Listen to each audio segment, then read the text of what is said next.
Olá, eu me chamo Carlos Júnior e você já me conhece da última temporada do Alinhando os Ponteiros. E nós, dessa vez, estamos iniciando a segunda temporada porque nós tivemos em São Paulo o 5º Congresso da Sociedade Brasileira do Design Inteligente, com grandes cientistas de renome mundial para falar sobre a teoria do design inteligente. Então nós temos novas palestras, novos assuntos para a gente poder tratar aqui com vocês. E está aqui comigo o nosso grande amigo Ed Belloni. Tudo bem, Ed? Isso, bom, Carlos. É isso aí, pessoal. O Alinhando os Ponteiros está começando.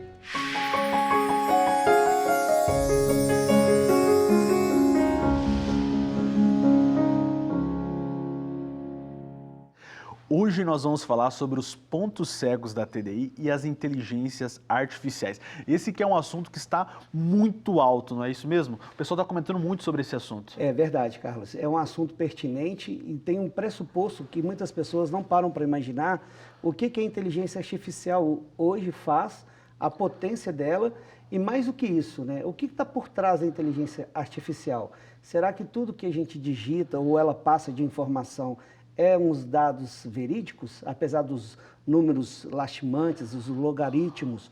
A inteligência artificial é de confiança, Carlos? Isso é muito interessante, porque nós temos hoje, né, um mercado que trabalha muito, está crescendo cada vez mais esse assunto das inteligências artificiais, mas será que de fato nós podemos confiar em tudo aquilo que nós estamos vendo, as informações, será que elas têm referências reais ou será que nós estamos encontrando pontos cegos em cada um desses assuntos? Isso é muito relevante.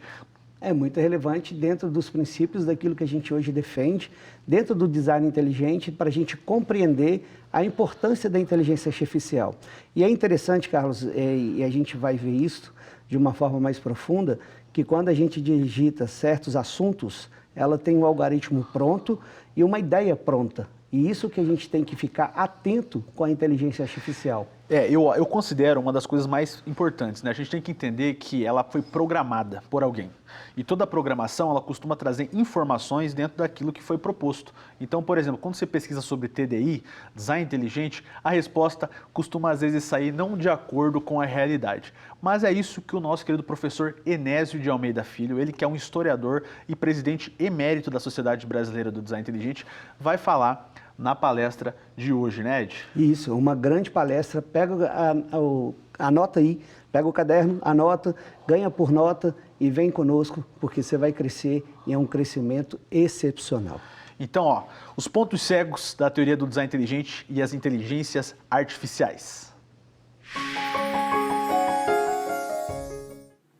Uma definição inteligente de design inteligente. O design inteligente, frequentemente chamado de DI, é uma teoria científica que sustenta, e aqui é bom se apegar na palavra sustenta, que o surgimento de algumas características do universo e dos seres vivos é melhor explicada por uma causa inteligente.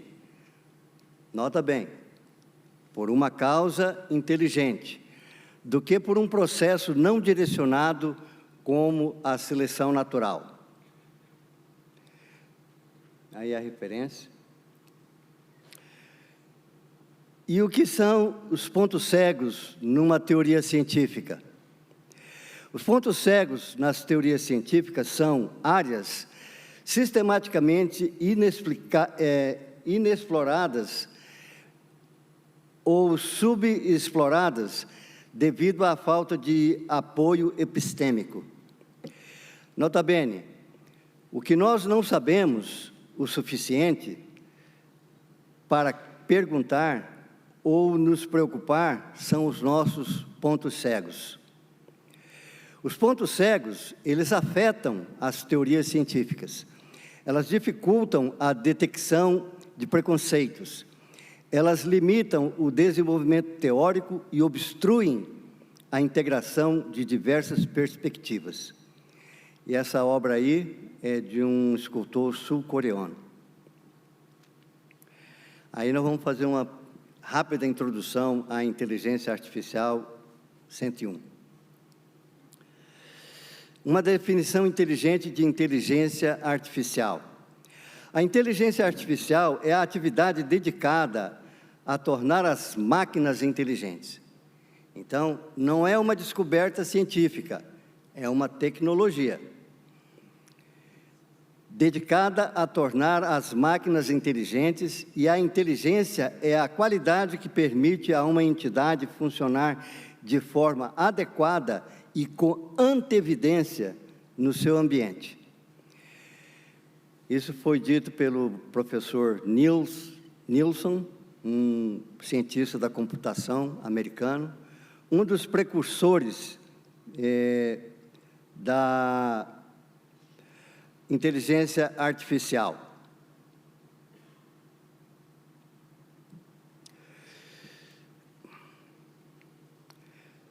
Aqui, para quem é historiador da ciência, você pesquisando vai encontrar que provavelmente essa questão de inteligência artificial, ela não é coisa recente.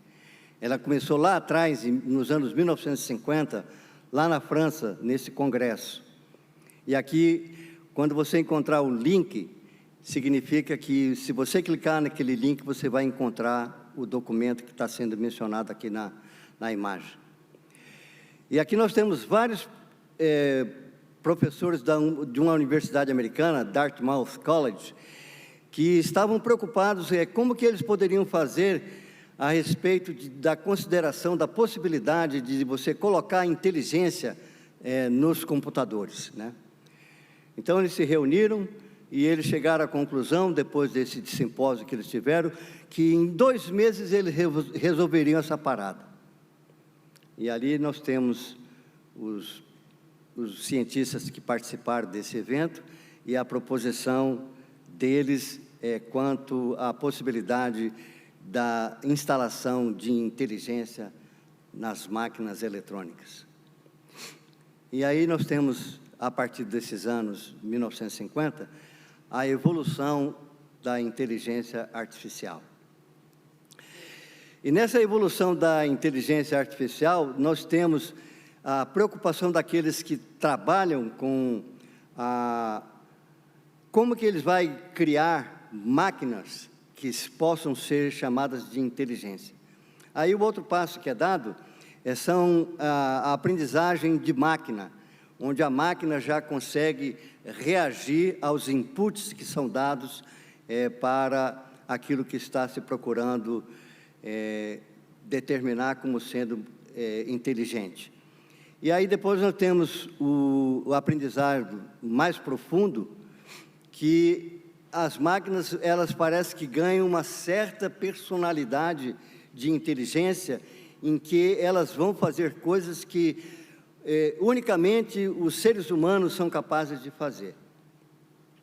E aí a etapa atual, que é a inteligência artificial geradora, é essa etapa em onde eles começam a produzir vários algoritmos e vão alimentando as capacidades das máquinas interagirem e apresentarem comportamentos que para alguns já chega a ser definido como humano e para outros como sendo comportamentos supra-humanos.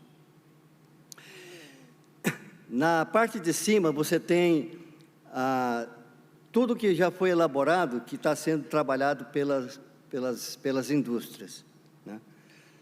E na parte de baixo, o produto que as indústrias estão trabalhando, elas estão disponibilizando para o público. Então, o seu celular, na verdade, já trabalha com esse espírito de inteligência artificial. Os computadores, quando você faz pesquisa no Google ou em outros buscadores. E aqui nós temos a evolução, como foi enunciada, né, da inteligência artificial 1.0, o que é que ela faz, a 2.0, o que é que ela faz, a 3.0, o que é que ela faz.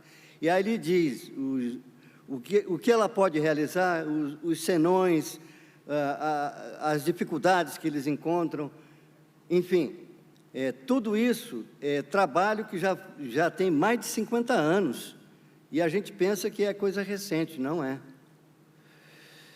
E a inteligência artificial geradora, é a que é mais atual no nosso espectro de atualização tecnológica. Começa a partir dos anos 2020, quando vem o chat GPT, né? E aí já vem avançando, e já teve gente até que trabalhou no Google que disse que a inteligência artificial, ela tinha alma. Ele foi mandado embora, infelizmente. E aí nós temos os 3 estágios, né, da inteligência artificial.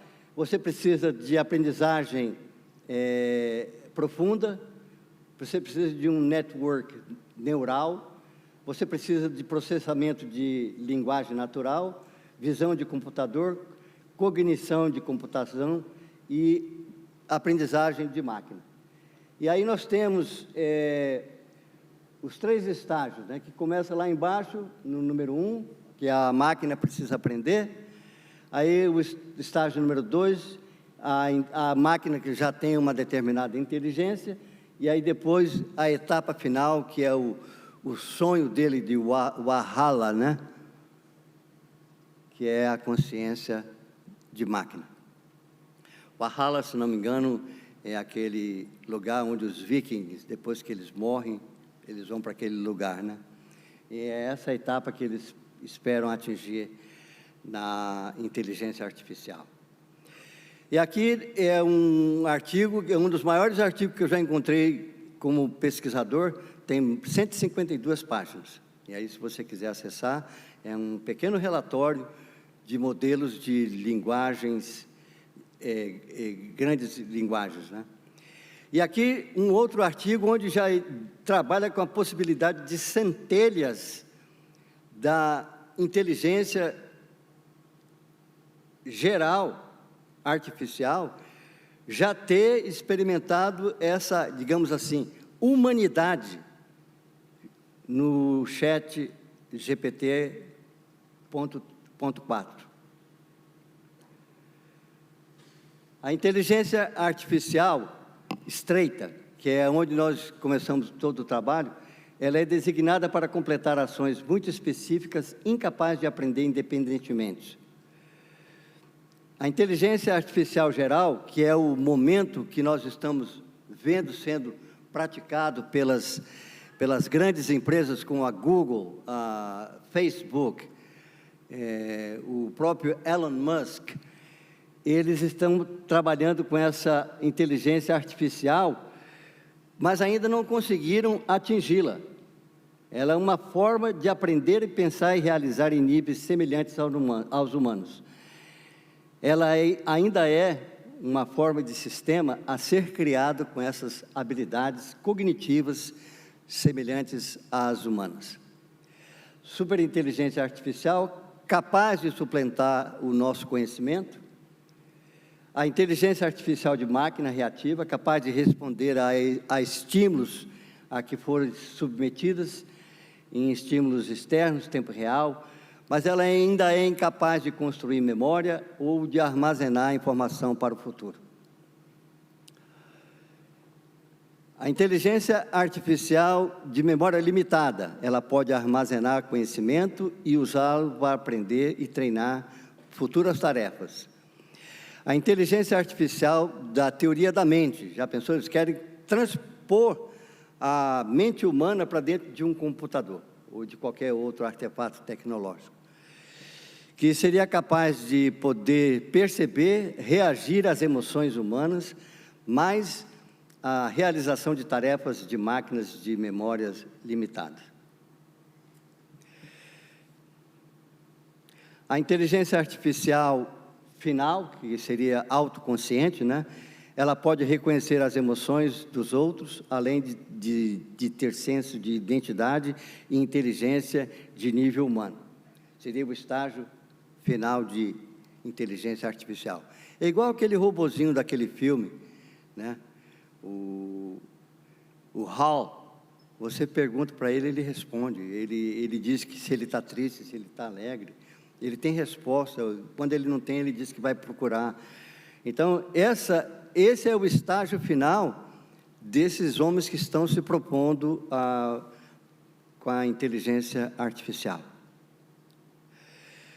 Aí, o inglês ainda é a língua franca da inteligência artificial. Se você quiser saber um pouco mais, você vai ter que aprender inglês. E se você sabe inglês, aproveite, porque é só nessa língua que existe trabalhos relacionados à inteligência artificial. Mas muitos confiam na inteligência artificial, né? E eu diria que demais. Mas aí eu me pergunto, é futurologia versus ciência? A inteligência artificial vai superar a inteligência humana inevitavelmente?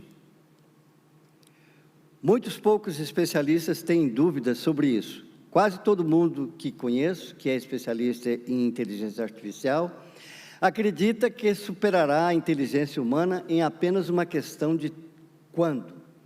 É o Geoffrey Hinton, que é um dos precursores da inteligência artificial, numa entrevista que ele deu à BBC de Londres. E aí nós temos as notas promissórias que foram realizadas por Elon Musk e Bill Gates em 2024. O Elon Musk diz que em 2025 a inteligência artificial vai superar a inteligência humana. Já o Bill Gates, ele espera que existe uma proposta de imitar o neocórtex humano, já em 2025. E aqui nós temos uma professora brasileira que ela pede que haja uma certa cautela na definição do que é inteligência artificial e também que não haja negação de que isso é uma outra forma de inteligência que nós ainda não conhecemos qual é.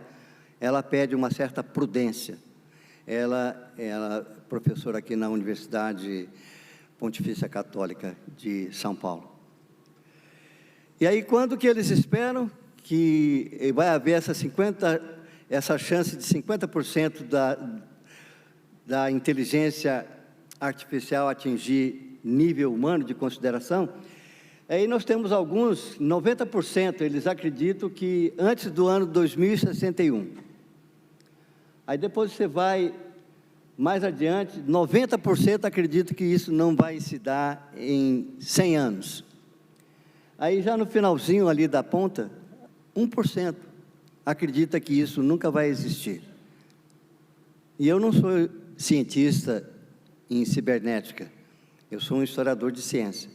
Mas eu vou colocar o meu cavalo, a aposta no meu cavalo, naquele 1% ali, de que nunca vai ser conseguido fazer essa transposição da mente humana para máquinas que sejam capazes de reproduzir como nós somos. Já outros desconfiam demais, eles são os céticos relativos. Interagir com um agente conversacional contemporâneo, que são os chatbots, baseado nas linguagens, nas grandes linguagens, né? Pode criar a ilusão de estar na presença de uma criatura pensante. No entanto, pela sua própria natureza, são máquinas. Tais sistemas não são fundamentalmente como os nossos. Ele é um professor, o Murray Shanahan, professor em robótica cognitiva no Imperial College, na Faculdade de Engenharia, Departamento de Computação de Londres. Então, os sistemas de inteligência artificial, eles são softwares, eles não são organismos, e devem apresentar-se e ser percebidos como tais. Não conversa com essas máquinas como se você estivesse falando como um ser humano. Trata como se fosse máquina, como se fosse apenas um programa de computação. E insiste nisso, porque ele vai te dar respostas completamente diferentes. E aqui nós temos a possibilidade da consciência artificial através da lente da neurociência. E esses pesquisadores chegam à conclusão de que não é possível. Aqui nós temos uma brilhante jovem professora, pesquisadora. Todos parecem pensar que essas linguagens, né, são perfeitas e capazes em comparação com outros modelos. Isso é muito perigoso. E ela vai dizer por quê. Especialmente se as pessoas implantarem esses modelos em domínios críticos da ciência. Com esta pesquisa, aprendemos que os modelos ainda não são confiáveis o suficientes para trabalhos críticos. É a professora Bowley, na Universidade de Illinois, Urbana-Champaign. E aí, o artigo dela. E aí, para minha surpresa, durante a pesquisa, eu achei um instituto que já foi formado lá em Nova York. Olha quem faz parte desse grupo. A Fundação Simons, o Instituto Flatiron, da Universidade de Nova York, Universidade de Cambridge, Universidade de Princeton e dos Laboratórios Nacional da Lawrence em Berkeley. E a equipe de áreas críticas de ciência, a equipe conta com especialistas em física, astrofísica, matemática, inteligência artificial e neurociência. Foi fundado em outubro de 2023. E aqui a minha preocupação maior, eu tenho a felicidade, eu louvo a Deus, tenho um filho que esse ano se forma médico, mas eu tenho destacado para ele, filho, cuidado com essa inteligência artificial, porque ela ainda não é confiável. E aí quem faz o aporte do uso? A medicina. Injetando a inteligência artificial na medicina. Já tem até uma revista exclusiva para isso, é a NEJMAI, a New England Journal of Medicine, Artificial Intelligence. Já estão injetando. E aqui nós temos, a respeito do perigo que há em utilizar a inteligência artificial na medicina. Depois, a criação e a adaptação desses modelos de linguagem, né, em medicina, onde esses pesquisadores médicos estão preocupados com essa aprovação assim, quase que imediata do uso da inteligência artificial em medicina. Olha só quem está ajudando os médicos, o GPT-4, em casos clínicos complexos, que aquela professora lá atrás disse que ela não recomendaria o uso nessas ciências críticas, como a medicina. O GPT-4 já está diagnosticando no lugar de médicos. E aí outros artigos onde existem preocupações com respeito à utilização. Nessa revista, pesquisadores estão escrevendo artigos e estão mandando para eles, demonstrando a sua profunda preocupação nessa rápida utilização da inteligência artificial na ala médica. E aí, por que a inteligência artificial alucina? Seriam alucinações, confabulações ou desinformações? Aqui nós temos um jornalista científico, né, que ele abordou essa questão num artigo dele. As alucinações podem ser qualquer coisa, desde pequenos erros até informações totalmente bizarras e inventadas.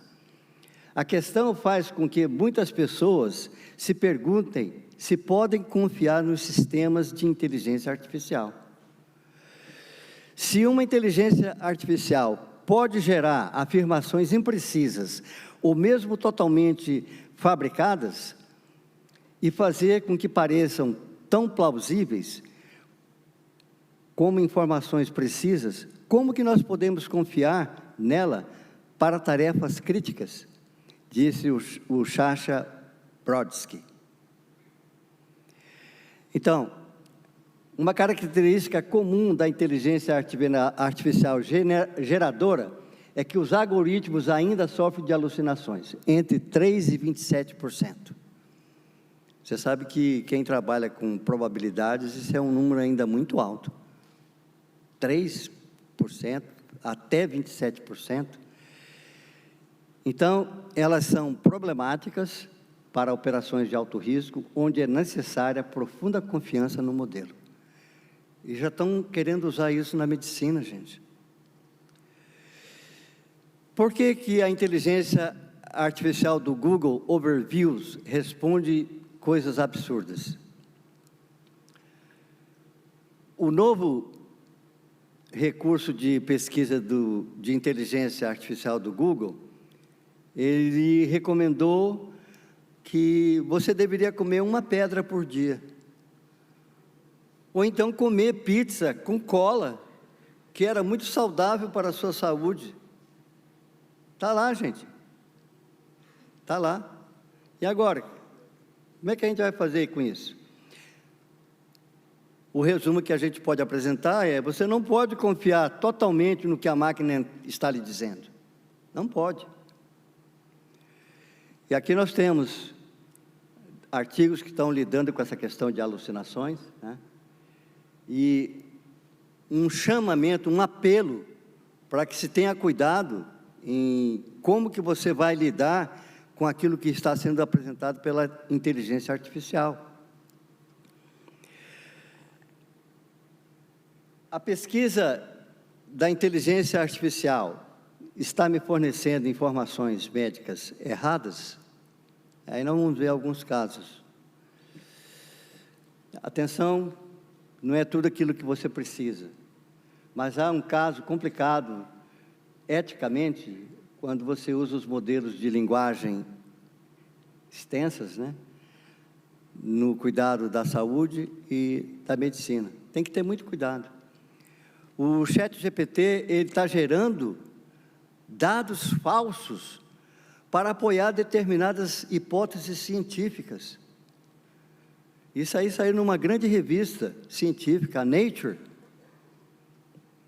E aqui um dos maiores cientistas em inteligência artificial, trabalha no Metadata, no Facebook.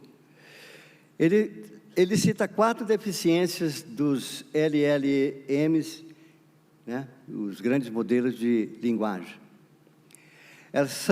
Ela tem incapacidade de entender o mundo físico. Ela não é capaz de olhar para esse palco aqui e dizer o que é. Ela é incapaz. Ela é incapaz de memória persistente em lembrar e recuperar a coisa. Eu já fiz esse teste. Eu fiz uma pergunta e recebi uma resposta. Eu fiz a mesma pergunta um pouco variada e ela não buscou o que ela me disse antes e me deu resposta completamente diferente. Incapacidade de raciocínio. Mas não é inteligência, mas o cientista aí diz que não tem capacidade de raciocinar. Não tem capacidade de planejar. Essas são 4 características essenciais da inteligência humana e também, e aí eu discordo um pouco dele, também da inteligência animal. Aliás, que os atuais sistemas de inteligência artificial não conseguem fazer. Ele é francês e o nome dele é Yann LeCun, que é o principal cientista de inteligência artificial do Facebook. Aí, a Royal Society, um artigo diz que essas grandes linguagens, né, são irracionais, mas eles não são irracionais como nós humanos. E aqui o nosso palestrante, espero que ele dê a sua palestra ainda hoje, William Dembski. Em relação aos LLMS, nós devemos manter um ceticismo saudável em todas as suas afirmações. Verificar e somente então confiar. No entanto, eu também quero encorajar um ceticismo mais profundo em relação a esses modelos de grandes linguagens. Aqui nós temos um quadrinho. É este o seu sistema de aprendizagem de máquina? Sim, você coloca os dados nessa grande pilha de álgebra linear e depois coleta as respostas no outro lado. E se as respostas estiverem erradas, basta mexer a pilha até que elas comecem a parecer certas. Olha, como o professor Enésio de Almeida Filho falou, a importância das inteligências artificiais é de extrema relevância. O problema é, será que elas são confiáveis o suficiente quando o assunto é as origens da vida? Isso é um tema muito pertinente que ele tem trabalhado nessa apresentação e demonstrado cientificamente o como muitas vezes essas inteligências artificiais, elas são programadas para dar respostas cujas quais nem sempre estão de acordo com o que é a realidade, mas firmadas em ideologias, né? E importante que a gente viu, Carlos, os artigos que ele mostrou, a forma que ele conduziu, ilustrou a palestra na forma didática e fica um adendo a todos aí que estão prestando atenção. Então a gente está vivendo isso, a gente está vivendo a gente sabe que isso é para a nova geração, que são para novas perspectivas, mas a gente tem que ficar atento com essa didática que não é 100% confiável. E nisso a gente teve essa ilustre palestra, a qual nos alertou que alguns pressupostos têm pessoas por trás e tem pressupostos que é contra a verdade. Então a gente tem que se ligar nisso. Não, e existe várias inteligências artificiais hoje e com o tempo vai surgir ainda mais. Então, mesmo que você faça uma pesquisa rápida, ali hoje o pessoal usa em universidade, usa em escola, né, em tudo quanto é lugar. Vou fazer uma pesquisa rápida aqui. Onde é que é o melhor local para mim pesquisar, né? Então a gente tem as inteligências artificiais como um meio de pesquisa, talvez vai se tornar, né, já é um dos mais usados, né, para você buscar informação rápida. E isso é uma coisa muito relevante, porque através dela as pessoas vão dizer o que é certo e errado. E aí que mora o perigo. Qual que é o perigo? O perigo da gente pegar um pressuposto que já tem a sua pré-determinada ideologia. Sim. E dentro dessa pré-determinada ideologia, a gente se basar com aquilo que for normal. Porque o que acontece com o passar do tempo? A inteligência artificial vai se tornando normal. Só que aí as pessoas vão parar de verificar se os dados que ela está te dando é dados confiáveis. Aí já passa a ser como verdade. E o perigo mora aí. Uma mentira dita várias vezes, talvez vire uma verdade que não seja. O principal é sempre verificar dados, né? A gente não pode trabalhar apenas com uma pesquisa rápida, sem verificar. O mais importante é sempre estar pesquisando e reforçando aquilo que você estuda. Sempre verificando toda a referência bibliográfica, verificando se tem artigo científico a respeito disso, porque, como eu disse, há algumas perguntas rápidas que é feito ali e há uma programação já pré-definida que muitas vezes está dentro de um paradigma, por exemplo, o naturalismo. Quando você pesquisa a respeito da origem da vida, a perspectiva apresentada é o naturalismo. Então, o design inteligente, que é um exemplo contra essa posição, a gente já percebe que não tem devido valor, né, Carlos? Sempre é colocado como uma pseudociência, como algo que não está de acordo com a ciência. Desqualificando algo que tem dados e metodologias científicas. Esse que é o perigo. A gente tem que se alertar de novo a isso. E é uma palestra que vem de encontro à nossa atualidade e à contemporaneidade. Então é algo para a gente pensar, refletir e entender. E ficar atento, os métodos científicos são confiáveis na medida que a gente coloca tudo em evidência. Então a gente tem que fazer prova de dados para poder ter certeza de algo. E na próxima semana a gente vai continuar com esse assunto, porque é um assunto de extrema relevância para você que quer se atualizar sobre as grandes coisas que a humanidade tem feito. E a inteligência artificial tem sido um dos assuntos mais comentados. Se você estiver assistindo pelo YouTube, não se esqueça de deixar o seu like, se inscrever no canal e também comentar, né, Ed? Isso aí, espalhe e até a próxima, pessoal. Valeu, pessoal, até mais!